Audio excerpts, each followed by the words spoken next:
হরে কৃষ্ণ। আপনারা দেখছেন এখানে তুলসী মহারানী আছেন। তো আমরা তো বিদেশে প্রবাসে আছি, এখানে রাখতে অনেক সমস্যা হয়।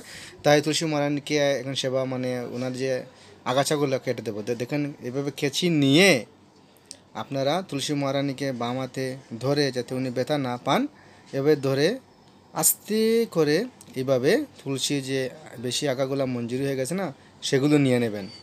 তারপরে এগুলা কি করবেন আপনারা, ভগবানের সেবাতে লাগাবেন। এভাবে দেখে দেখে যেদিকে যেদিকে বড় হয়ে গেছে সুন্দর করে এগুলা তুলে নেবেন, ঠিক আছে। তারপর এরকম নেওয়ার পরে আপনারা কি করবেন, তুলসী মহারানীকে প্রণাম করবেন, তুলসী মহারানীর কাছে ক্ষমা চাবেন, যাতে হে তুলসী মহারানী, আমি যে এই যে তুলসী পত্রগুলো নিলাম, আপনার যদি কোনো কষ্ট হয়ে থাকে আমাকে ক্ষমা করে দেবেন। তো তুলসী প্রণাম মন্ত্র আছে, এটা আপনারা বলবেন। হরে কৃষ্ণ, হরি বল। ক্ষমা প্রার্থনা মন্ত্র। চয়ন উদ্ভব দুঃখম চ ইয়ৎ হৃদি তব বর্ততে তৎ ক্ষম সর্বম জগন্মাতা বৃন্দাদেবী নমস্তুতে। মানে আপনি তুলসী মহারানীর কাছে ক্ষমা চান যে আপনাকে তুলসী নেওয়ার সময় বা পরিচর্যা করার সময় দুঃখ হয়ে থাকে, আমাকে ক্ষমা করে দেবেন।